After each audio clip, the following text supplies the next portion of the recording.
Okay, welcome to our traditional student breakout session. I hope you guys enjoyed our UN 101 session, feel a little bit more prepared just kind of on those basics of university. We are going to jump right in, but before we start, I am going to mention that questions can be asked in the chat and will be addressed following the presentation during the student panel. For any questions regarding COVID-19, again, please visit the uwindsor.ca/coronavirus. I'm also going to mention right now that we will be selecting 2 lucky winners to win a $100 Amazon gift card. So to win, we want to see you participating in that chat. I did see a couple people last time. Let's get even more this time. So with that, let's get started. Perfect. So hold on, I just got to open that chat back up. Fantastic. So we're going to start things off with a quick questions activity. So I'll explain that in our next slide. We are going to touch on the differences between high school and university. Again, we're going to briefly touch on the essential supports. And then we are going to finish up with our student panel where Vanessa and I are going to answer some of those top burning questions. So let's start off with our quick questions activity. So answering all of these will help you to win those Amazon gift cards. We will be picking randomly based on who we see is super active in that chat. So we're going to start off with a quick activity, just help us get a little bit more comfortable using that chat box. So the way this is going to work is you're going to listen to the question that I'm going to ask out loud and you're going to add your answers in the chat.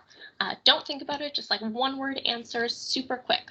Okay, so let's start off easy. What faculty will you be entering? So as quick as you can, enter it in that chat. I see a science. I'm only going to do like 5-10 seconds. So if you're not answering them, we're going to have a hard time winning those gift cards. Answer them. I would answer some questions for $100. Like, come on. Choose gift cards, guys. We don't have too many people either. There's some pretty good chances. Okay. I know. Let me open the chat box on my phone.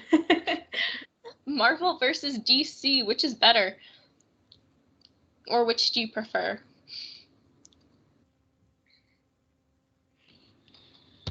I know I'm personally a Marvel fan, but I've gotten pretty upset people when I've mentioned that, if there are some hardcore DC fans.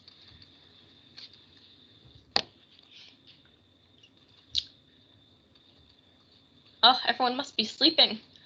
It's okay. I believe we only have a couple people in the chat. I think there's only about 1 or 2 people, so. Is there? Okay, yeah. We're going to do 2 more questions. If you're still here, even if there's only 1 or 2 of you, I still want you to answer them. So cats or dogs? Which kind of person are you? I love dogs. I have both, but I think I'm a cat person. I started going on cats because my boyfriend has one, so it's a hard call. It is. Everyone's a dog person until they get a cat. Yeah. Dogs. Yeah. Okay, let's move it on. And let's talk a little bit about the differences between high school and university. So we're going to look at that slide. And again, we're coming back to personal accountability with that lovely image talking about the differences. So you really do need to understand these differences so you can best develop the strategies that will allow you to adapt. This should be one of your kind of top takeaways from our winter orientation experience. Starting in January 2021, which we are in now, you are an adult when it comes to your academic success. So again, it is 100% your responsibility, not your parents, your professors, your friends, it's you. So make sure you understand these slides. So for example, make sure you know that it is up to these students to develop a relationship with the professor. It's not going to be like high school where they are going to actively develop a relationship with the students. So with that, let's move it on and talk a little bit about some steps to personal accountability. So essential supports are going to allow you to be personally accountable for your success in post-secondary. In the next couple of slides, it's Vanessa. She's going to be reviewing a number of the essential supports that you are going to need to utilize in order to be successful on campus. So this is going to be regarding your academics, any employment opportunities, your health coverage, and your financial obligations. So Vanessa, can you take it away and explain these a little bit further? I would love to. Thank you so much. So like Emily was saying before, we're going to go over the essential supports. So as you see on the screen, we're going to talk about student awards and financial aid. So this is all about your awards, your scholarships, your bursaries, your tuition grants, your OSAP, everything regarding that. So one tidbit of information that I would like to give you from somebody who did not take advantage of this in first year is making sure that you're applying to all those awards and scholarships that we do have here at the university. I know that thousands of dollars go literally nowhere because no one ends up signing up for these awards or submitting an application. Even if you don't think you fit the criteria, who knows? You actually might get that scholarship. So you want to make sure you're taking advantage of that as well. If you have any questions regarding like OSAP or your tuition grants, scholarships, or awards, you want to make sure you visit uwindsor.ca/student awards, or you can email them at award1@uwindsor.ca. In terms of your health and dental plan, this is covered and coordinated by our lovely UWSA. You have to have equivalent or better coverage in order to opt out of this health and dental plan. The opt-out information is available on UWSA's website that is listed at the bottom as well. So moving forward, we're going to talk about parking services and the Leddy Library, two of my favorite things to talk about. So for parking services, obviously right now none of us are on campus, so there's no passes available for purchase at the moment. So for an example, if you're like Emily and you're in science and you know you have labs, there are lots available for parking without a pass. You want to make sure you're visiting the website and asking your professor or your boss before visiting, just to make sure that you're coordinating and being able to park where necessary on campus. For Leddy Library, they still are operating online, which is amazing. I know personally I used the e-course reserve a lot in my first year, so I definitely will be using it again this semester for my textbooks. Leddy Library has a website. It's leddy.uwindsor.ca. If you notice a trend with our URLs, they're very simplistic. So anything.uwindsor.ca is our domain. The writing support desk is also very, very handy. I used to use it in my first year to get some feedback on my writing, just because I was a little bit worried about my university academic transition for my writing. So if you have any papers, labs, that kind of stuff, they can definitely help you out. So writing support at uwindsor.ca is where you're going to email them. The research help desk is also available, and there is contactless pickup and delivery available for the Leddy Library as well. So you don't have to worry about being in contact with anybody, which is awesome. So for student accounts and important information, to opt out once again from the drug and dental plan, you have to visit the instructions on your UWindsor site student account. So you want to make sure they're double checking that as well. The fees are due within 24 hours of registration if past the due date. The cashier's office information is right there on the slide as well, and fees are obviously due on or before December 15th for winter, so that's already passed as well. So you want to make sure if you are registering today, they are due within 24 hours. And then for summer and intersession, they are due on May 15th. Perfect. So we're going to transition into the student panels. I'm going to pass it over to Emily to start talking about courses. Awesome. So just before we can begin, I am going to just kind of talk about how the student panel is going to work, just because I do know we have a couple more people here. So you are going to ask any additional questions in the chat, and any that are not addressed during the presentation, we will address at the conclusion, just to make sure that we've gotten through everything. There are a lot of frequently asked questions on the slides. We will not be hitting every single one just because that would take a ton of time. So if we did not hit one of them that you would like us to, please just send it in the chat. And then any additional questions, again, at the end of the chat. And remember, we are giving away 2 Amazon gift cards for $100 each. So be sure to ask those questions and stay involved. Perfect. So let's talk about courses. So how many courses is considered full-time? So in order to be considered full-time, you are going to want to take 4 or 5 courses per semester. This is going to be considered full-time. If you take 1 to 3, you will be considered part-time. So what is a minor? Can I add one to my record? And if so, how do I do this? So a minor is not required, but it's available in most subject areas. You can see the individual program sections for the availability of a minor in a specific discipline. Typically, a minor requires the completion of 6 courses outside of your major, and all of those courses need to have a minimum average of 60%. Do keep in mind that your courses counted toward the major average calculation cannot be counted towards a minor. Additionally, they are not included on a student's transcript they are included on a student's transcript, but they are not on the diploma parchment. So that is something to keep in mind, something I didn't know.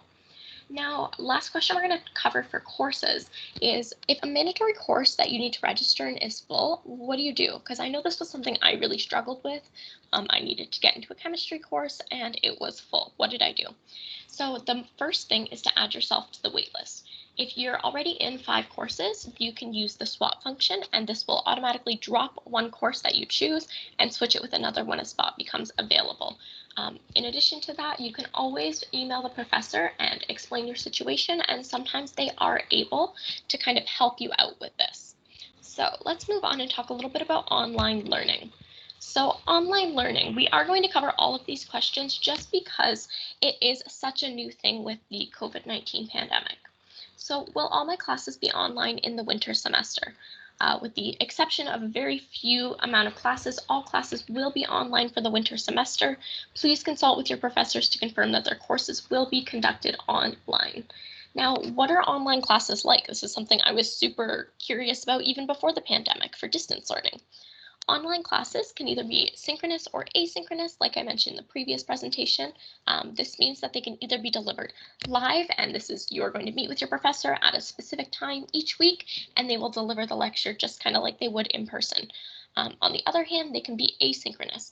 So this would mean that a professor will say post at Monday on 4 p.m. and they will post that video and it will be up there for you to view at your own desired time. Some of these courses, they do take the presentations down. So I know for my chemistry lab, they would put the video up for 1 week and then on Friday it would be taken down. So it was your responsibility to watch it in that time.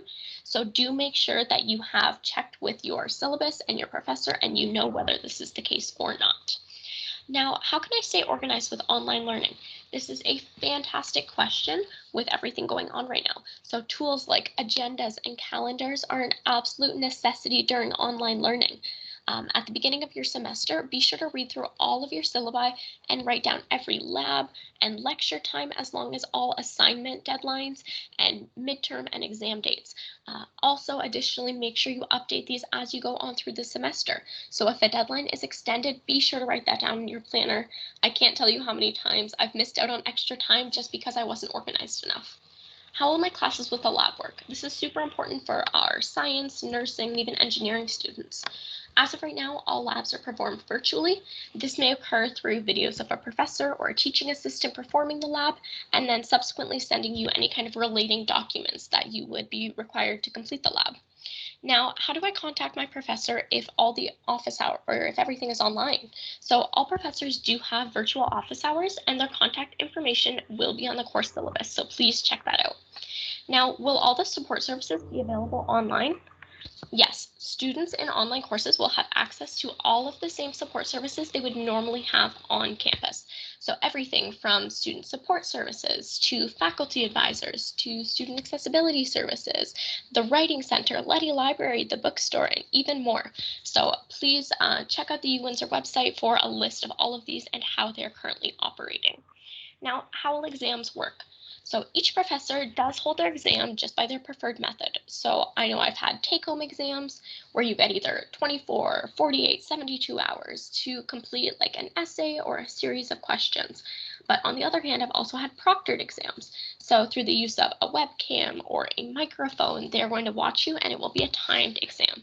So talk to your professors and check out the syllabus to see how this will work for your particular class.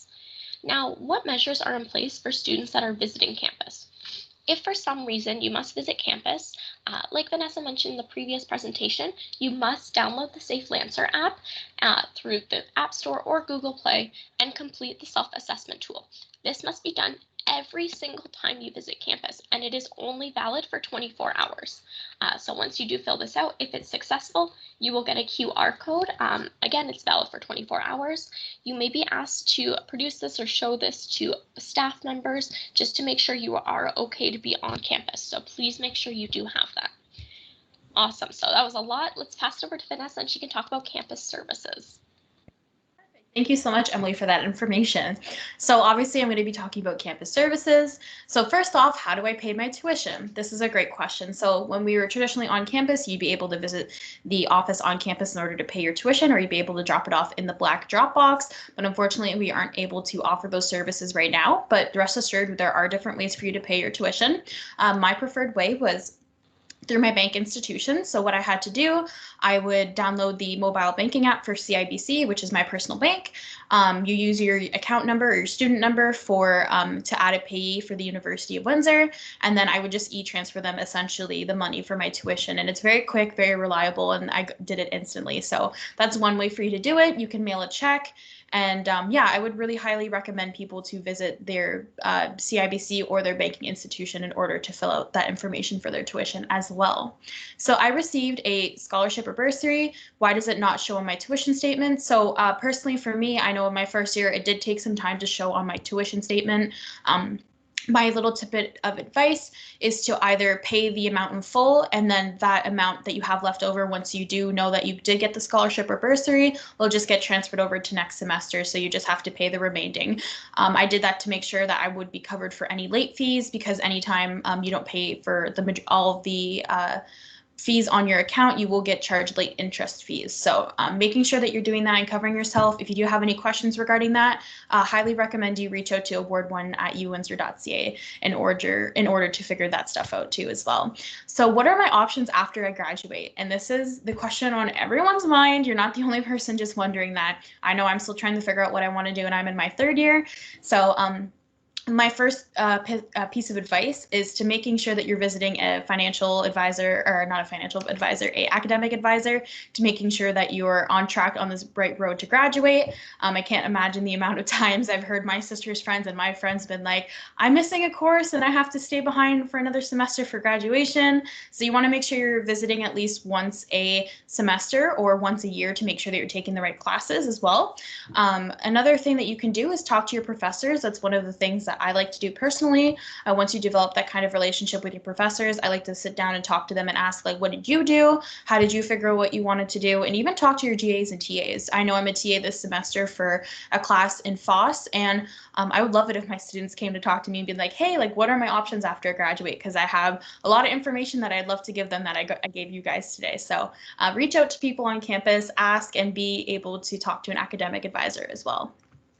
Perfect. So student exchange program. So why should I participate in an exchange program? So obviously everyone's reasons very much different from maybe my reasons I want to go on campus or want to go on a student exchange program.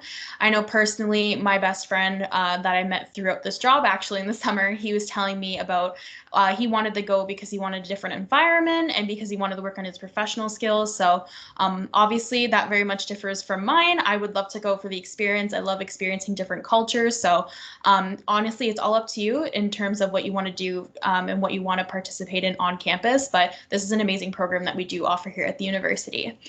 Do I get an academic credit for my studies abroad? Obviously, yes, you do. We want to make sure that students aren't worried about missing credits or something. They would just transfer back into University of Windsor credits for what you do while on exchange, which is awesome. If I can only speak English, can I still go on exchange? Yes, you can. You don't have to worry about trying to adapt to a different language. I know my friend went to Germany, and I know for sure that he wouldn't be able to go because he doesn't know an ounce of German. So you want to make sure that you're able to adapt to the culture and being able, so you don't have to worry about trying to find and like downloading Duolingo and trying to learn everything the night before. So no worries about that. So yeah, so we're going to move on forward to academic advising, and I'm going to give it off to Emily once again to start talking about academic advising. Awesome. Thanks, Vanessa. So how do I register for courses? Easy peasy answer. You would do this through the UWindsite student portal. In the Essential Services presentation that is currently on the UWindsor Winter Orientation website, Vanessa and I did record what I think is a pretty awesome presentation on how to kind of navigate all of these. So make sure you check out that presentation for a little bit more understanding. Now, If I don't take a total of 5 courses per term, like how do I catch up? That was a question I had in first year because I did have a course that I had to drop just because I wasn't my thing, really wasn't a fan, wasn't doing so great. So what do you do?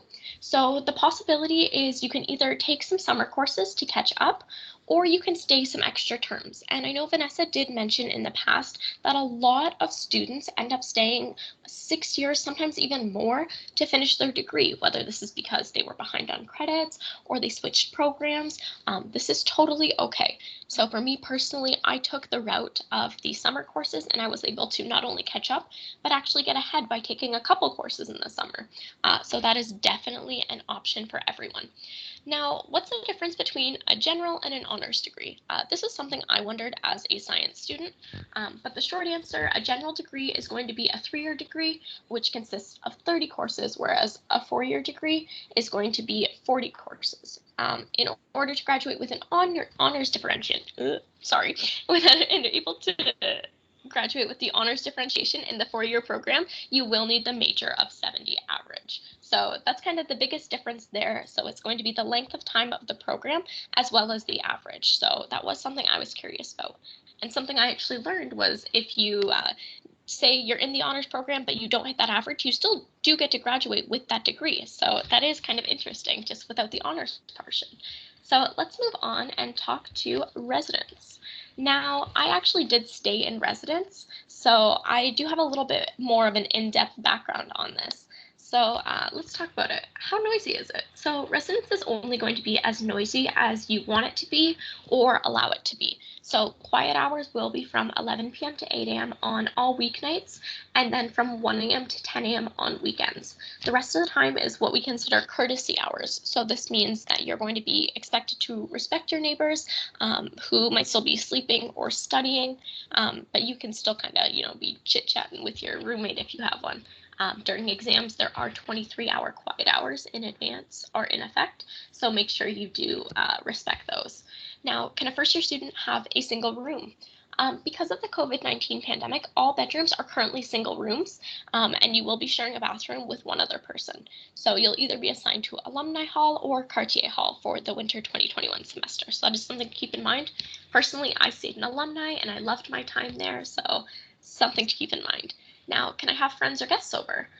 Currently, there are no guests permitted in residence due to COVID-19 restrictions, but you can have one other student as long as they are a resident student in your room with you. Now, what if you haven't applied? Is there still room if you want to be in residence? If you are interested, there is still room. You would complete the application found on the residence website, which Amber has put in the chat. It's going to be uwindsor.ca/residence. So it is at this time that I would like you to kind of send in any additional questions that we did not cover. So do we have any questions there? Perfect. And while we're doing that, I'm just going to stop recording before we announce.